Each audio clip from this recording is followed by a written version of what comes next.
Polymorphism की होता है, ठीक है। Polymorphism is related with mutations, जड़ियां म्यूटेशंस होंदियां ने, that mutations may be occur in somatic cells, और म्यूटेशन चाहे सोमैटिक सेल्स होंदियां ने चाहे they occur in germ cell. जड़ियां म्यूटेशंस जर्म सेल्स होंदियां that will transfer from one generation to another generation। so polymorphism की हो गया when more than one allele occur at a locus, location, site, place, एक place से एक तो ज़्यादा अलील पाए जाते हैं इन ए ह्यूमन पॉपुलेशन। मतलब कि जे असीं पूरी पॉपुलेशन की गल करिए उस पॉपुलेशन च किसी एक जगह ते किसी दे कोई अलील है, उत्थे किसी दा कोई, किसी दे कोई, किसी दे कोई, किसी दे कोई, ठीक है। विद ग्रेटर फ्रीकुएंसी, मतलब कि वह अलील दी म्यूटेशंस दी उस जगह ते जिहड़ा अलील पाया जाता है, सपोज करो किसी एक लोकस ते जिहड़ा अलील पाया जाता है उहदी म्यूटेशन की जिहड़ी फ्रीकुएंसी है दैट इज 0.01 तो भी ज़्यादा होवे। मतलब कि इन्नी नूं थोड़ी घट मनदे आ वो म्यूटेशंस नूं, इस तो ज़्यादा उहदे म्यूटेट होने के चांस होण। मतलब जे को पूरी पॉपुलेशन च देखते हैं तो वह अलील पूरी पॉपुलेशन दे विच बहुत छेती ज़्यादा फ्रीकुएंसी, सॉरी छेती नहीं ज़्यादा फ्रीकुएंसी नाल म्यूटेट हो रहा, उन्होंने कहते हैं पॉलीमॉर्फिज्म। नहीं same Aleel that will change, हुण तेरे उस लोकस दे उत्ते वो अलील होर पिया, ओहदे होरा, ओहदे होरा, ओहदे होरा, अगली जनरेशन च चेंज हो गया। समझ गए? So that mean inheritable mutations is observed in a population with high frequency। inheritable mutations होंदियां ने जड़ियां mutation मूव करन एक जनरेशन तो दूसरी जनरेशन तो, that is called your DNA polymorphism। such variations to be observed in non-coding DNA sequences would be higher। मतलब जिहड़े non coding DNA sequences ने उत्थे ये म्यूटेशंस ज़्यादा होंदियां ने। These sequences may not have immediate effect in an individual's reproductive ability, क्योंकि उन्होंने म्यूटेशंस का उस इंडिविजुअल के उत्ते बहुत ज़्यादा इफेक्ट नहीं शो होंदा। हुण नॉन कोडिंग सीक्वेंस किहड़े ने? What are non-coding sequences? ਜਿਹੜੇ ਕੋਡ नहीं करते हैगा उन्होंने कोई नाम? हाँ? What are exon and introns? exon non-coding ने कि introns non-coding ने? remove किहड़े कीते जांदे ने? which are removed, that is called splicing process।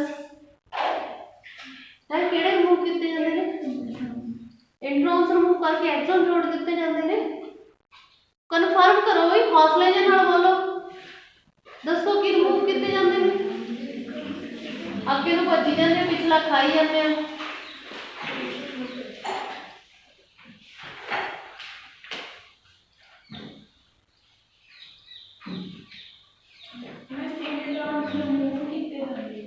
Introns are removed, so introns are non coding sequences. ये भी लिखा होया ना उन्होंने, जिहड़ा नॉन कोडिंग सीक्वेंस दे विच आ उहदा इफेक्ट इंडिविजुअल्स दे उत्ते बहुत घट शो करता है, ठीक है। In non-coding DNA sequences would be as higher as mutations in these sequences may not have immediate effect।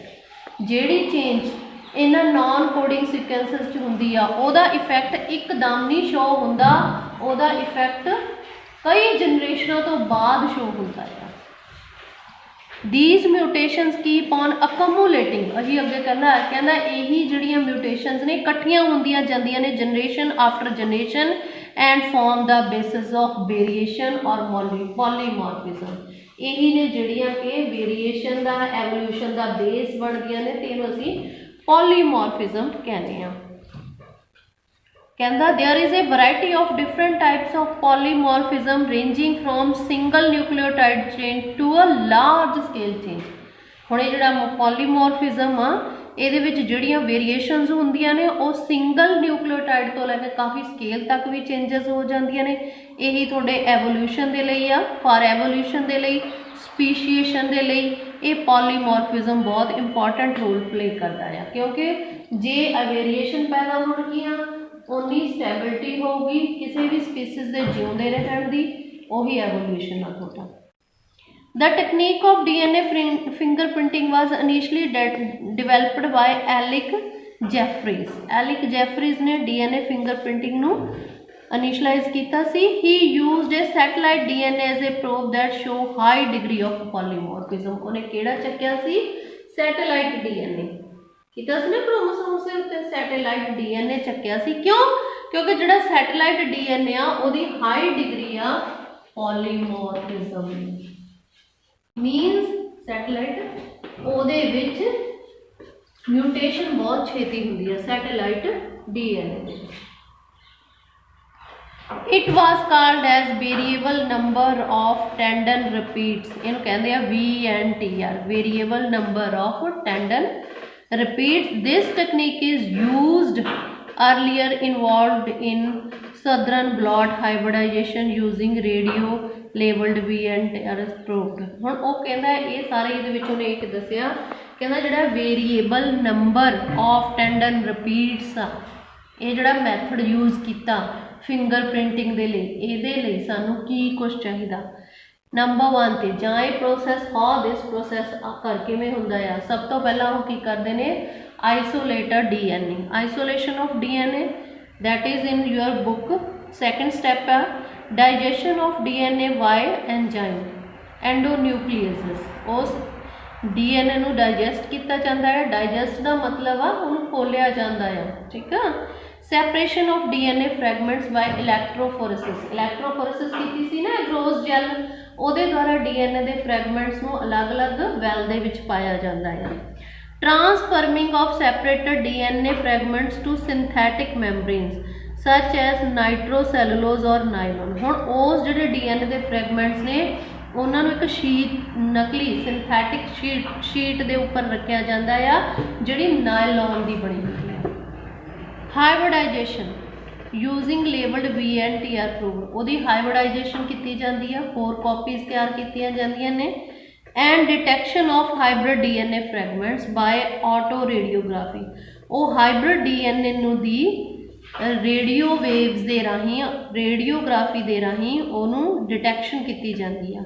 ये थोड़ा सारा प्रोसैस होंदा जिहदे नाल कि असीं DNA फिंगर प्रिंटिंग नाल यूज़ कर सकते हैं किसी भी डिजीज़ को फाइंड करने, किसी भी कल्प्रिट को फाइंड करने के लिए। These belongs to the class of satellite DNA refer to as mini satellite, जिहदे VNTR ਨੂੰ यूज़ करता, जिहड़े सैटेलाइट DNA तो VNTR यूज़ करता वो सैटेलाइट ਨੂੰ मिनी सैटेलाइट कहता है। That mean a small DNA sequence is arrange tandemly in many copy numbers, छोटे जिहे DNA दे काफ़ी कॉपीज़ बना लईयां जांदियां ने। Copy number varies from chromosome to chromosome in an individual, हरेक इंडिविजुअल्स का जिहड़ा क्रोमोसोम नंबर आ उहदे तो दूसरे नूं चेंज करता है। Number of repeat show how very high degree of polymorphism, कहना जिन्नियां रैपीटेशनस आई जाणगियां उन्ना ही शो हो जाता पॉलीमॉर्फिज्म। रिजल्ट इहदा आ 0.1 तो 2 KB तक चेंजेस हो सकदियां ने।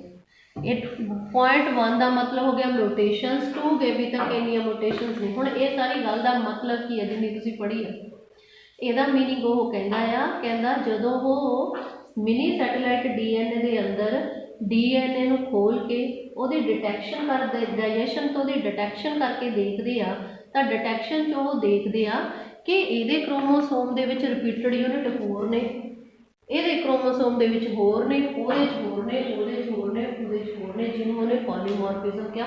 मतलब कि हर एक दे विच जिहड़ा रिपीटेड यूनिट ने बहुत ज़्यादा ने, किसी कित्थे ने, किसी कित्थे ने, किसी घट ने, किसी वध ने, रिपीटेड यूनिट अलग लगते हैं जिहड़े कि पॉलीमॉर्फिज्म शो करते हैं, वेरीएशन शो करते हैं।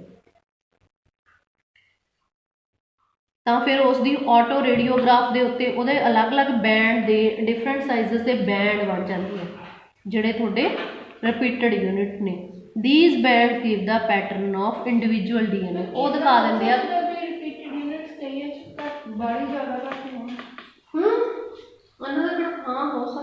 ਕਿੰਨੇ ਨੰਬਰ ਕਿਸੇ 'ਚ ਕਿੰਨੇ ਨੰਬਰ ਕਿਸੇ 'ਚ ਜਮਾ ਵੀ ਨਹੀਂ ਹੋ ਸਕਦੇ।